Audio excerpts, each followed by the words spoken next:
A comida ogra é toda e qualquer comida que não prima por um balanceamento nutricional.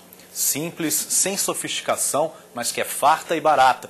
Há muitos restaurantes famosos no Brasil por oferecer um cardápio de pratos saborosos de culinária desse tipo.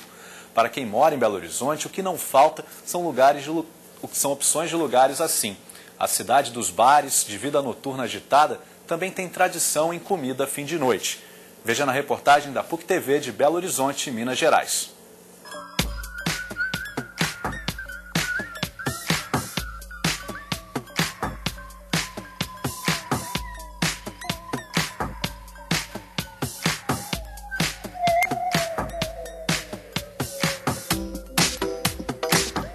A comida ogra é a comida, nossa comida caseira, comida pesada, baixando um pouquinho. Pesado quem está com fome mesmo, para matar a fome mesmo na madrugada. É um rochedão. É arroz, feijão, macarrão, batata frita, bife, ovo, tomate, cebola. Aquele hambúrguer tradicional, aquele bacon da chapa, os nossos molhos. Então é aquele lanchezinho rápido e para agilizar o tempo da galera e não deixar a pessoa chegar em casa desguarnecida, né? Comida ogra é uma comida farta, uma comida simples, uma comida barata, uma comida acessível. Pode ser considerado uma baixa gastronomia, mas não no sentido pejorativo. Há 52 anos, este restaurante é o caminho certo para quem quer comer bem na madrugada.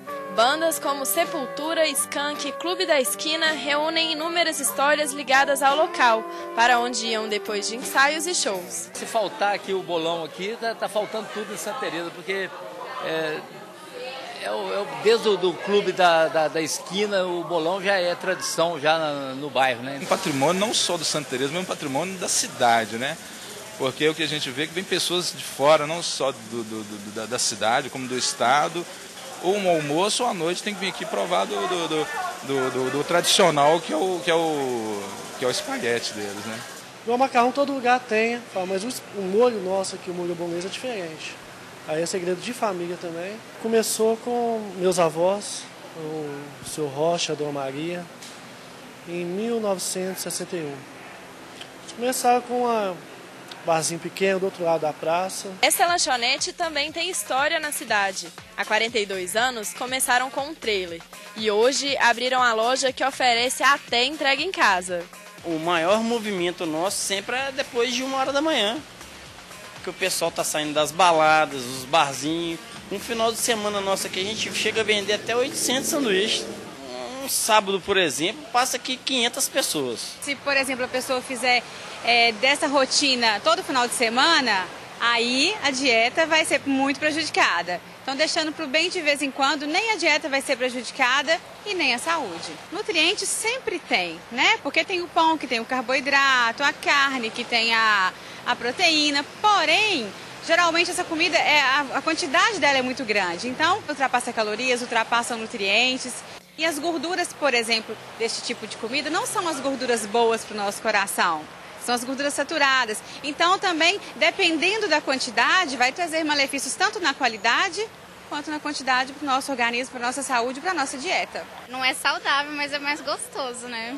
Mas só sexta-feira, né? Porque senão a gente come uma bola e não tem como. Na pressa, né? De vez em quando a gente extrapola um pouquinho. Com certeza já comi muito, já deixei de almoçar para comer pizza, às vezes fiz tudo. Hoje em dia não, porque eu já estou fazendo uma dieta tem mais ou menos 1 mês e meio e eu perdi 16 quilos. Hoje em dia já não troco mais, tenho alimentação mais balanceada. Um sanduíche, por exemplo, né, que a pessoa vai comer mesmo. Então, será que dá para poder optar por uma carne de frango? Porque se ela não for frita também, se ela for só grelhada, a carne de frango, um peito de frango, é bem menos gordo do que uma carne vermelha. Então, esse tipo de trocas, umas trocas saudáveis, valem a pena. No final, a contribuição calórica, gordurosa e ruim é bem menor.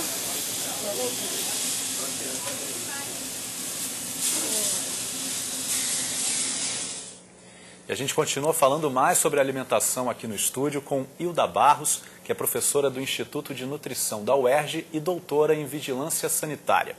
E você pode participar com a gente enviando perguntas pelo Twitter ou pelo telefone. O nosso número é o 0 operadora 21 2273 5020 ou o perfil @Canal Futura. Muito obrigado, Wilda, pela sua participação aqui no jornal. E a gente viu pela reportagem, né? A gente viu na reportagem que muitas pessoas acabam utilizando dessa alimentação no seu final de noite. É possível substituir essa alimentação mais pesada por uma coisa um pouco mais saudável? A proposta de quem quer fazer uma alimentação saudável já não se encaminha para quem vai fazer esse tipo de alimentação de fast food, né? Mas durante a noite, e não sendo uma coisa de frequência, né?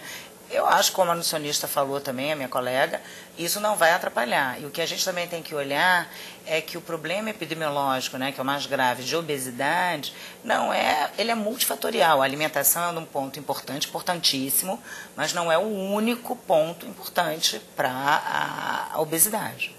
Nos últimos 6 anos houve um crescimento muito grande, né? As pessoas aumentaram muito de peso. Mas só que esses estabelecimentos, eles não são uma coisa recente, né?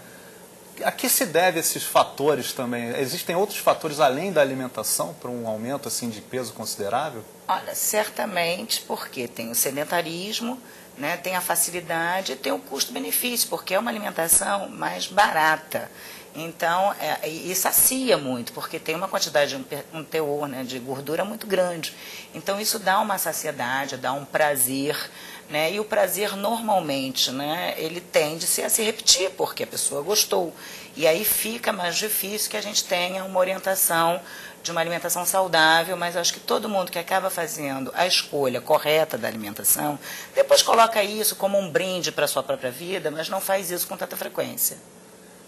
A gente viu até o rapaz que colocou que fazia utilização dessa alimentação quase que diariamente e que depois ele fez uma dieta balanceada, perdeu 16 quilos e que hoje em dia ele opta, né, por ter uma escolha melhor alimentar para ele, né? Tem opções mais baratas e saudáveis assim para o fim de noite também?